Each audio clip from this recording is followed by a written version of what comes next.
Bien sûr, de crypto, les infos crypto pour ceux qui n'ont pas le temps. Don't panique, ça va être pire dans quelques jours, les gars. On va parler de ça ce matin, tout simplement parce qu'on attend cette correction. Mais il peut se passer pas mal de choses d'ici là. On va bien évidemment parler de tous les scénarios un peu plus en profondeur. Le BTC il perd 1% ce matin. On est quand même au 37 000 $. Pareil pour Ether qui perd 2% mais qui est toujours aux 2000 $. BNB, j'en parle pas, il me gonfle. Missile Sol qui prend 4%. TRX qui perd 5%. Qui perd cette 4% de missile sol-sol, pardon, Daton qui est dans le vert ce matin, 2,4%. Ça corrige du côté de Link et de Avax, quasiment 5% de retracement. Uni qui prend 3%. Le bas du tableau, c'est plutôt dans le rouge aussi. On a Atom qui perd 6%. Il a fait un pop and up là, pour le coup, avec la news. Et maintenant, il décide de forquer Atom. Je suis pas sûr que ce soit vraiment très très bon pour du long terme, mais bon, peu importe. APT qui perd 5% et IMX qui perd 8%. Les gars, du côté du daily du BTC, RAS pour le moment, même si on a eu une petite correction hier. Vous voyez, on est touché les 37 000 $, même en dessous des 37 000 $. Alors pour le coup, là on a perdu quand même des niveaux qui sont assez importants, mais vous voyez il y a ce gros support là, toute cette grosse zone qui à l'heure où on parle est plutôt aux alentours hop, des 36 300 $ grosso modo. Peut-être même un peu au-dessus. 3, ouais, si, à peu près par là, 36 500. Allez, on arrondit à 36 500, qui pourrait être une bonne zone de rebond. À partir de là, on pourrait quand même avoir ce fameux rebond pour aller chercher les 40 000 $. Pour l'instant, c'est plutôt le scénario que j'envisage pour le coup, mais avec beaucoup de prudence parce que là, on est comme je vous le disais hier, et pour le coup, on l'a vu, on est quand même sur une grosse zone d'indécision. Là, on pourrait avoir quand même pas mal de distribution qui pourrait s'opérer, hein, vous le voyez. On est vraiment en train de stagner, ça monte, ça descend, mais sans de direction claire. Donc, d'ailleurs, c'est un des scénarios de CMA qui fait des Elliott Wave. Alors, les Elliott Wave, en gros, c'est des vagues qui nous donnent plutôt des orientations de tendance. Et il avait annoncé un petit dump par là pour avoir le dernier push final avant la grosse correction que j'attends depuis un moment, devrait être jusqu'aux 31 000 $ selon moi. Hein. Ça permettrait d'aller chercher tout ce qu'il y a en une balance ici, de vider le train, de foutre la pression aux derniers entrants, et puis après de faire notre bull run.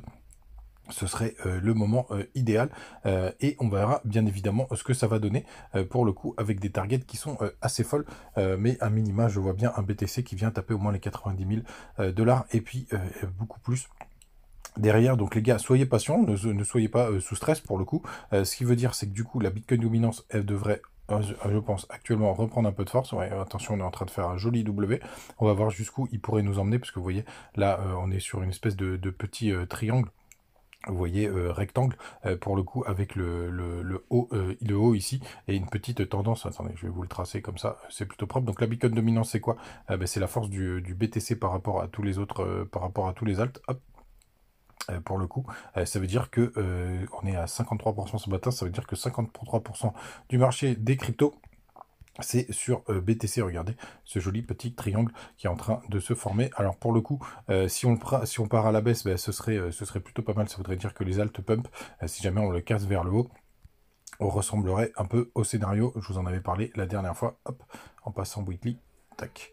Ce qui s'était passé à peu près ici, donc avec une petite correction et un dernier petit push avant vraiment le début d'un bull run assez frénétique avec tout qui pousse en même temps, et puis à la fin une alt saison.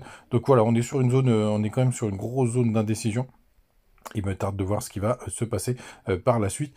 C'est vraiment très intéressant du côté de Coin Analyse. On va voir si on achète surtout, parce que maintenant, ce que je regarde surtout sur ce graphe, c'est les achats CVD spot. Et pour le coup, c'est vraiment très très calme. On voit qu'il y a quand même un petit désintérêt du marché. On est sur la fin d'année, ça m'étonne pas. Sur les maths de liquidité, pas mal, on a quand même pas mal chassé. Alors le Crypto Fear and Grid, quand même, on va jeter un oeil, il est à 68, hein, ça reste quand même plutôt pas mal. On reste dans le grid de long short ratio.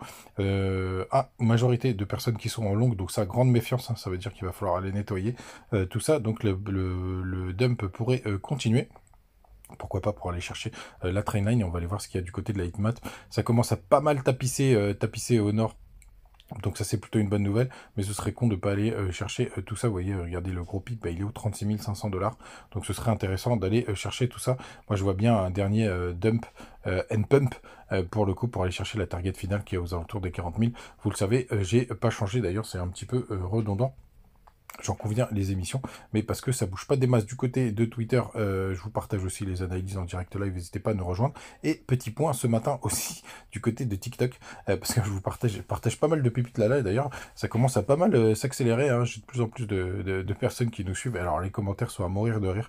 Ce que je voulais vous dire pour tous ceux qui suivent là-bas ou qui connaissent pas encore les matinales, c'est qu'effectivement, je ne partage pas beaucoup d'infos, je vous partage quelques crypto pépites qui me paraissent plutôt pas mal, mais bien évidemment les gars, surtout c'est des titres accrocheurs comme je le sais bien le faire, parce que ça me fait marrer pour le coup, et du coup faites vraiment attention quand vous allez sur toutes ces crypto pépites que je partage là. Le dernier je crois que c'était même au Insure. Pour le coup, et faites vraiment vos propres recherches, hein, ça reste des cryptos qui peuvent exploser, mais la grande majorité, et ça c'est une stratégie que je fais sur ce bull run pour le coup, j'ai pas mal éclaté mon capital pour essayer de trouver, de maximiser le nombre de cryptos sur lesquels je veux rentrer. C'est une technique comme une autre, pour le coup, justement pour aller chercher une crypto pépite qui pourrait vraiment faire des rendements qui va rattraper toutes les autres et aussi faire plus que toutes les autres pour le coup. Donc voilà, c'est ma stratégie. N'hésitez pas pour tous ceux qui sont du côté de TikTok à venir écouter les matinales, nous rejoindre aussi sur le Telegram pour qu'on se partage toutes nos petites infos. Je vais vous donner, alors c'est pas moi qui l'ai partagé, mais il y avait cette crypto pépite qui s'est complètement éclatée au sol, la WTC. Pour le coup, là, qui a perdu moins 60%. Hier, c'était pas du tout dans mes crypto pépites, ouf, mais c'est quelque chose qui peut arriver, bien évidemment, sur celle que je vous partage. Les gars, vous savez tout. Restez positif, puisque pour le coup, la suite est plutôt bonne. Alors même si on se prend à moins 20% dans la gueule, les Alpes bien évidemment vont morfler, mais pour le coup ça fait partie du jeu les gars. Et puis des moins 30 pendant le vrai bull run, je peux vous dire qu'on va s'en prendre très régulièrement et que ça fait très très mal. Il faut que vous soyez prêts. Pour l'instant, on se prépare psychologiquement, mais normalement, on est au bon endroit, au bon moment. Passez une très bonne journée. À demain. Ciao.